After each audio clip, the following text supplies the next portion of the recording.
ഒരുപാട് സസ്പെൻസുകൾക്ക് ഒടുവിൽ ആലപ്പുഴ രക്ഷാപ്രവർത്തന കേസിൽ ADGP MR അജിത് കുമാറിന് സസ്പെൻഷൻ കിട്ടിയിരിക്കുകയാണ്. ഇത് എവിടെ വരെ പോകും? കുറെ നാളായി ഇദ്ദേഹത്തിന് എതിരെ ധാരാളം നടപടികൾക്കുള്ള ശുപാർശകൾ വന്നുകൊണ്ടിരിക്കുന്നത്, ആവശ്യങ്ങൾ, റിക്വസ്റ്റുകൾ വന്നിട്ടുണ്ട്. പക്ഷേ സ്ഥലത്തെ പ്രധാന പയ്യൻ പിണറായിയുടെ കണ്ണില് ശ്രീ ADGP അജിത് കുമാർ ആയതുകൊണ്ട് അദ്ദേഹം രക്ഷപ്പെട്ട് നിൽക്കുകയായിരുന്നു. എവിടെ മുതൽ തുടങ്ങിയതാ പജിത? നമുക്കൊന്ന് കൗണ്ട് ചെയ്ത് നോക്കാം.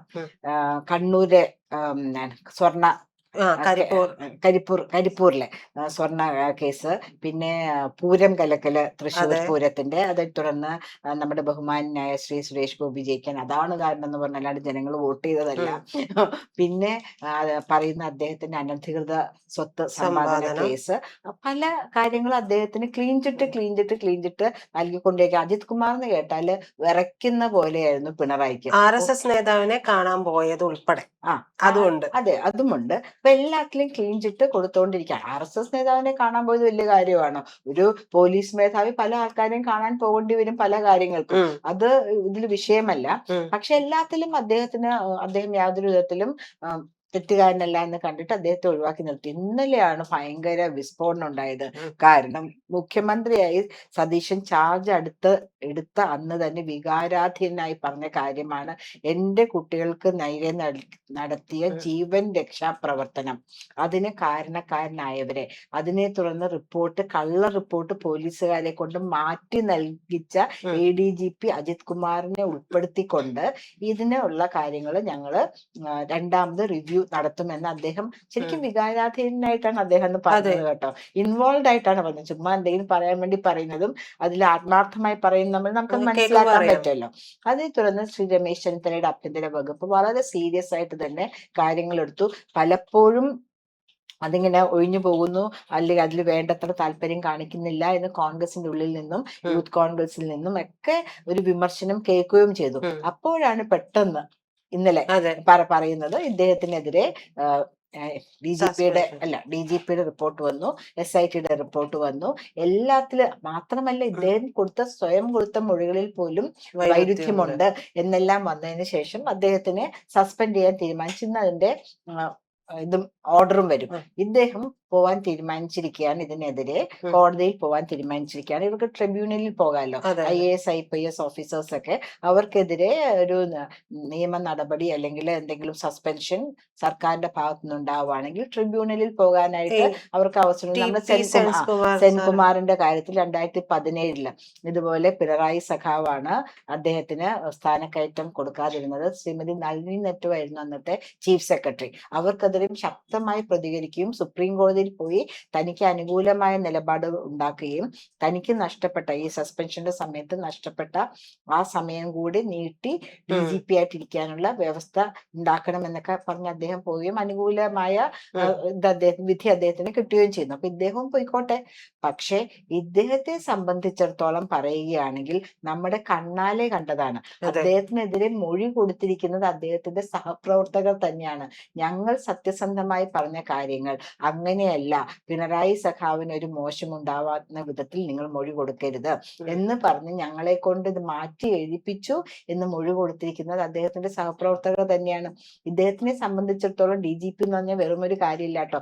2028 ഡിസംബർ വരെ അദ്ദേഹത്തിന് കാലാവധിയുണ്ട്. റിട്ടയർ ആയിട്ട് നീണ്ട കാലാവധിയാണ്. സാധാരണ ഹയസ്റ്റ് പൊസിഷനിൽ എത്തുന്നവർക്ക് 6 മാസം അങ്ങനെയൊക്കെ കിട്ടുള്ളൂ. കാരണം ഓരോരുത്തർ റിട്ടയർ ചെയ്ത് പോകുന്നില്ല. ഇപ്പൊ ഫയർഫോഴ്സിന്റെ DGP ആയിരിക്കുന്ന അദ്ദേഹം നിതിൻ അഗർവാൾ റിട്ടയർ ചെയ്യുന്ന സമയത്ത് അദ്ദേഹത്തിന് DGP and it's already slated to go up. അപ്പോഴാണ് അതൊരു ഇരുട്ടടി പോലെയോ അദ്ദേഹം പ്രതീക്ഷിക്കാത്ത പോലെയോ ഇങ്ങനെ ഒരു റിപ്പോർട്ട് വരുന്നത്. അദ്ദേഹത്തിനെ സസ്പെൻഡ് ചെയ്യാനായിട്ട് തീരുമാനിച്ചുകൊണ്ട് അദ്ദേഹം ചെയ്ത കാര്യങ്ങൾ ശരിയല്ല എന്ന് പറഞ്ഞു. ഈ റവാഡയുടെ മുമ്പിലേക്ക് ഈ റിപ്പോർട്ട് വരുമ്പോൾ റവാഡ തിരിച്ചയക്കുകയും കഴിഞ്ഞ ദിവസങ്ങളിലൊക്കെ സംഭവിച്ചത് അതാണ്, തിരിച്ചയക്കുന്നു. അതായത് കുറച്ചുകൂടെ ക്ലിയർ ആയിട്ടുള്ള, അതായത് തിരിച്ചു ഒന്നും പറയാൻ സാധിക്കാത്ത ഇല്ലാത്ത റിപ്പോർട്ട് വേണം എന്നുള്ള രീതിയിലായിരുന്നു ആ തിരിച്ച് മടക്കി അയച്ചതിനെ തുടർന്ന് പോലും വലിയ രാഷ്ട്രീയ വിവാദങ്ങളാണ് ഉണ്ടായത്. ഏറ്റവും ഒടുവിലാണ് ഈ പറയുന്നത് തീരുമാനം. നമ്മുടെ MD തോമസ് MLA അദ്ദേഹവും AD തോമസ് MLA അദ്ദേഹത്തിന്റെ കൂടെ അന്ന് അടികൊണ്ട അദ്ദേഹത്തിന്റെ പേര് കിട്ടുന്നില്ല. ആ, എന്തായാലും ആ എന്താണ് യൂത്ത് കോൺഗ്രസിന്റെ പ്രവർത്തകനും ശരിക്കും നീതി കിട്ടിയ പോലെയാണ് അവർ സംസാരിക്കുന്നത്. അതെ. നമ്മൾ കണ്ടതിൽ വേണ്ട വേണ്ട എന്ന് പറയുമ്പോൾ ആ ജീവൻ രക്ഷാ പ്രവർത്തനത്തിന് വേണ്ടി പോലീസുകാരും ഗൺമാനും ഒക്കെ ചാടി വീണ് ഓരോ അടിക്കും എന്തൊരു വേദനയാണെന്നോ. അതെ. അല്ല നമ്മളൊരു സമരത്തിൽ ഏർപ്പെടുമ്പോൾ നമ്മുടെ സമരാവശ്യങ്ങൾ നേടിയെടുക്കുവാൻ വേണ്ടി കുറച്ചൊക്കെ യാതനകളും വേദനകളും സഹിക്കണമെന്ന് നമുക്ക് മനസ്സിലാക്കാം. പക്ഷേ അവര് വേണ്ട എന്ന് പറഞ്ഞാൽ ഒരു മൂലയിൽ ഈ പതുങ്ങിയിരിക്കുകയാണ്. ഗൺമാനെ കൊണ്ട് അടുപ്പിച്ചത് നമുക്ക് ഒരിക്കലും അതും നീതീകരിക്കാൻ എന്തൊരു പറ്റില്ല. വലിയ വടിയായിരുന്നു. അത് അതെ, തന്നെ കാറ് കയറിയെന്നാണ് ഞാൻ എപ്പോഴും ആലോചിക്കുന്നത്. മാത്രമല്ല പോലീസുകാരെന്നെ വട്ടം പിടിക്കാൻ നോക്കുന്നുണ്ട്. അതെ, അവര് ഒരു സ്ഥലത്തേക്ക് ഒതുക്കിയിരുത്തിയേക്കാണ്. മുഖ്യമന്ത്രിയുടെ വാഹന വ്യൂഹം കടന്നു പോകാൻ വേണ്ടി ഈ കുട്ടികളെ ഒതുക്കിയിരുത്തിയിരിക്കുകയാണ്, ഈ ചെറുപ്പക്കാരെ ഒതുക്കിയിരുത്തിയേക്കാണ്. പിന്നെ അവരെ കയറി അടിക്കേണ്ട ആവശ്യം എന്താ? കാരണം ഞങ്ങളുടെ കയ്യൂക്ക് കാണിക്കാം, ഞങ്ങൾക്ക് രണ്ടടി കൂട്ടില്ല, ഞങ്ങളുടെ കയ്യിന് ചൊറിച്ചിൽ മാറൂല എന്നുള്ള മറ്റുള്ള അടിയല്ലേ അവിടെ അതെ. നടന്നത്. നമ്മൾ പറഞ്ഞു വരുന്നത് ഇദ്ദേഹം ഏത് കോടതിയിലോ ഏത് ട്രിബ്യൂണലിലോ പോവുകയാണെങ്കിലും കൃത്യമായിട്ട് ഇനി ഒരു വിധത്തിലും ആ രേഖകളിൽ ഒരു തിരിമറി നടത്താത്ത വിധം ആ പോലീസുകാർക്കും സെക്യൂരിറ്റി ഉറപ്പാക്കണം. Security in the sense that അവരുടെ പ്രൊമോഷനും കാര്യങ്ങളും അഫക്റ്റഡ് ആകാത്ത വിധം. ഇദ്ദേഹം അതെ. DGP ആയിട്ട് വരികയാണെങ്കിൽ അദ്ദേഹത്തിന് അങ്ങനെ ചെയ്യാലോ. അവരുടെ സർവീസ് റെക്കോർഡുകളിൽ അദ്ദേഹത്തിന് എന്തെങ്കിലും മായങ്ങളൊക്കെ കാണിക്കാൻ പറ്റുമല്ലോ. അതെ. അതൊന്നും ഉണ്ടാകാത്ത വിധത്തിൽ യഥാതഥമായിട്ട് അവര് പറഞ്ഞിട്ടുണ്ട് എങ്കിൽ അത് അവരുടെ ഒരു പോലീസ് സേനയിൽ ഇരിക്കുമ്പോൾ നമ്മൾ സത്യസന്ധമായി പെരുമാറുന്നതാണല്ലോ. സത്യസന്ധമായിട്ട് അവർ കാര്യങ്ങൾ പറഞ്ഞു എന്ന് മനസ്സിലാക്കാം. പക്ഷേ ഇനി അദ്ദേഹം DGP ആയിട്ട് വരികയാണെങ്കിൽ ഇവരുടെ പ്രൊമോഷനും ഇവരുടെ പോലീസിലെ ജീവിതവും ദുസ്സഹമാക്കരുതെന്നൊരു കാര്യം കൂടെ ഉണ്ട്.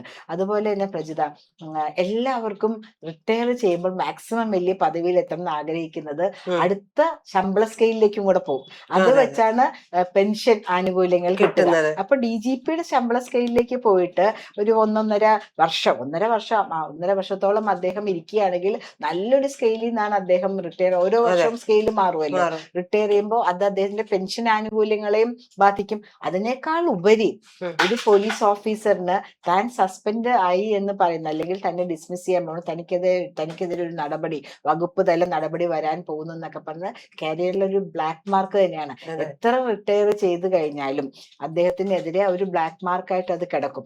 തീർച്ചയായിട്ടും അദ്ദേഹത്തിനും അവകാശമുണ്ട് ഉന്നത ന്യായാധിപനെ സമീപിക്കുവാനും അല്ലെങ്കിൽ അവരുടെ ട്രൈബ്യൂണലിൽ പോകാനും ഒക്കെ അദ്ദേഹത്തിനും അനുവാദമുണ്ട്. നമ്മുടെ ഭാരതം എന്ന് പറയുകയാണെങ്കിൽ എല്ലാവർക്കും ഈക്വൽ ആയിട്ട് അവരവരുടെ ഭാഗങ്ങൾ പറയുവാനും അത് കേൾക്കുവാനും ഒക്കെയുള്ള നീതിന്യായ വ്യവസ്ഥ ഇവിടെയുണ്ട്.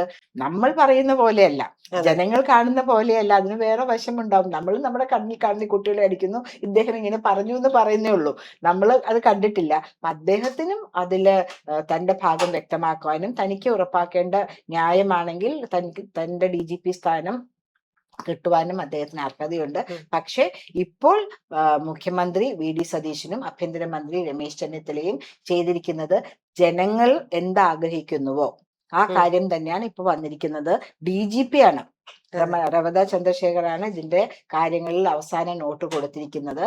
അതോടൊപ്പം തന്നെ SIT ടീമും കൊടുത്തിട്ടുണ്ട്. ഇദ്ദേഹം ഇതിൽ ഇൻവോൾവ് ആണ്. ഇദ്ദേഹത്തിന് മനസ്സറിവുള്ള കാര്യമാണ്. അദ്ദേഹം തന്നെയാണ് ഈ റിപ്പോർട്ട് ട്വിസ്റ്റ് ചെയ്ത് മാറ്റി ജീവൻ രക്ഷാ പ്രവർത്തകർക്ക് അനുകൂലമാക്കിയതെന്നുള്ളത് അവര് കൊടുത്തിരിക്കുന്ന റിപ്പോർട്ടും കൂടിയാണ്. അത് വെച്ചല്ലേ ഗവൺമെന്റിന് ഒരു തീരുമാനം എടുക്കാൻ പറ്റുള്ളൂ. അവർക്ക് സ്വന്തമായിട്ട് എടുക്കാൻ പറ്റില്ലല്ലോ. അതിനു വേണ്ടിയിട്ടാണല്ലോ ഉദ്യോഗസ്ഥരെ വച്ചിരിക്കുന്നത്. DGP ആണ്. DGPയുടെ മേലിൽ ഇനിയിപ്പോ ചീഫ് സെക്രട്ടറി വേണമെങ്കിൽ അന്വേഷിക്കട്ടെ, അല്ലെങ്കിൽ പുറത്തുനിന്നുള്ള വേറെ ആരെങ്കിലും വന്ന് അന്വേഷിക്കട്ടെ. അതുവരെ അദ്ദേഹത്തിനെ സസ്പെൻഡ് ചെയ്ത് നിർത്താൻ പറയുന്നത്, അദ്ദേഹം ആ പദവിയിൽ ഉണ്ടെങ്കിൽ പിന്നെയും ട്വിസ്റ്റിംഗ് ഒക്കെ നടത്താം. അധികാരം ഉപയോഗിച്ച് അദ്ദേഹത്തിന് ആ റിപ്പോർട്ടിൽ വേണമെങ്കിൽ കുറച്ച് കാര്യങ്ങളൊക്കെ മാറ്റാൻ പറ്റും. അല്ലെങ്കിൽ കീഴ് ജീവനക്കാരാണ് അദ്ദേഹത്തിനെതിരെ നടത്തിയിരിക്കുന്നത്, അവരെ ഒന്ന് സ്വാധീനിക്കാൻ ശ്രമിക്കാൻ, പേടിപ്പിക്കാൻ ശ്രമിക്കാം.